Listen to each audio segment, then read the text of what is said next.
కుత్బుల్లాపూర్లో అశోక అలా my son gated కమ్యూనిటీలో ఉద్రిక్త పరిస్థితి నెలకొంది. మైనంపల్లి చంద్రరావు ఆయన అనుచరులు వీరంగం సృష్టించారు. బోర్ పాయింట్ విషయంలో మొదలైన వివాదం చివరకు పోలీసుల వరకు చేరుకుంది. కాలనీలో ఉన్న బోర్ ఎండిపోవడంతో పార్కులో కొత్త బోర్ వేయాలని అనుకున్నారు. అయితే మైనంపల్లి చంద్రరావు తన అనుచరులతో అక్కడికి చేరుకుని అడ్డుకునే ప్రయత్నం చేయగా కాలనీ వాసులపై బూతులతో రెచ్చిపోయినట్లుగా తెలుస్తోంది.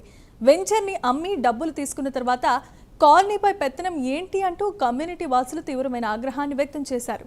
ఈ ఘటనపై పోలీసులకు ఫిర్యాదు చేయగా వెంటనే రంగంలోనికి దిగిన పోలీసులు మైనంపల్లి చంద్రరావుతో పాటు అతని అనుచరులను డీసీఎంలో పోలీస్ స్టేషన్కు తరలించారు. మొత్తం 60 మందిపై కేసు నమోదు చేశారు. మైనంపల్లి చంద్రరావు గారు, తనతో పాటు మల్లేష్, సాయి, మైనంపల్లి రాధాకిషన్ రావు, ఇంకెవరున్నారు, నవీన్ గుప్తా, వీళ్ళు వచ్చి దౌర్జన్యంగా మేమిక్కడ మా కామన్ ఎమ్యూనిటీస్ ఏదైతే ఉన్నాయో దాంట్లో పార్క్లో మా ఆల్రెడీ ఉన్న బోర్ని రీప్లేస్ చేయబోతుంటే దాన్ని వచ్చి అడ్డుకున్నారు. అడ్డుకుంటే మా ఎమ్యూనిటీస్లో మా పార్క్లో మేము బోర్ వేయడానికి మీ పర్మిషన్ ఎందుకు తీసుకోవాలంటే ఇది మా మీద డాక్యుమెంట్ అయి ఉన్నది, ఇది మాకు రిలీజ్ డేట్ 2022లో అయింది అని చెప్పి మాకు ఒక డాక్యుమెంట్ పెట్టినారు. అసలు డాక్యుమెంట్ చేయడానికి బిల్డర్ ఎవరు, చేయించుకోవడానికి ల్యాండ్ లార్డ్ ఎవరు? వాళ్ళే విల్లాస్ అమ్మినరు, వాళ్ళే ల్యాండ్ లార్డ్స్, వాళ్ళే డెవలపర్స్, వాళ్ళే బిల్డర్స్, వాళ్ళే ఇచ్చిన కామన్ ఎమ్యూనిటీస్ అది మళ్ళీ వాళ్ళే అని ఎలా క్లెయిమ్ చేస్తారండి?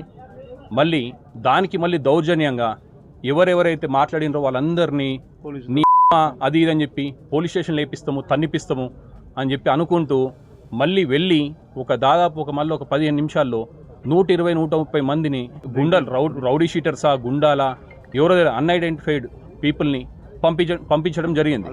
వాళ్ళు కూడా ఇక్కడ వచ్చుడు డైరెక్ట్ పార్క్లో బోర్తోనే ఇక్కడ మా పార్క్ చుట్టూ వాక్ చేసే లేడీస్ కానివ్వండి, అమ్మాయిలు కానివ్వండి, మా పిల్లలు కానివ్వండి, సైక్లింగ్ చేసుకునే కిడ్స్ కానివ్వండి, పార్క్లో ఆడుకునే చిన్న పిల్లలు 5 to 12 years కిడ్స్ ఉండేయండి. వాళ్ళందరూ థ్రెటన్ అయిపోయి భయస్థులైపోయి ఇంటికి పోయినరు. మీరు సెక్యూరిటీనే వైభ్రాంతులు చేసి వాళ్ళని నెట్టేసి కొట్టి ఆయుధాలను తీసుకొచ్చి ఇంత పెద్ద గేటెడ్ కమ్యూనిటీలో చేస్తే ఇది ఎంతవరకు న్యాయం? ఇది ఆయన కూడా ఇక్కడ ఒక విల్లా రెసిడెంట్ ఉన్నాడు, ఇంతకుముందు ల్యాండ్ లార్డ్గా ఉన్నారు. ఎవరైతే ఎంకేవి చంద్రశేఖరరావు అని చెప్పేట ఆయన ఇప్పుడు మమ్మల్ని విల్లా ఓనర్గా ఉంటూ ల్యాండ్ లార్డ్గా ఉంటూ మీరు మమ్మల్ని వైభ్రాంతులను చేస్తే మేమంతా ఎక్కడికి వెళ్ళాలా? కోట్ల రూపాయలు ఖర్చు పెట్టి ఇక్కడ ప్రశాంత జీవనాని కోసం వస్తే మీరంతా ఇలా చేయడం ఎంతవరకు కరెక్ట్? అందరు 400 విల్లాల తరఫున ఆ రెసిడెంట్ని, ఆ ల్యాండ్ లార్డ్ని అందరినీ మేము క్వశ్చన్ చేస్తున్నాం. దయచేసి మీరు కూడా మీడియా ముందుకు వచ్చి ఆన్సర్ చేయండి.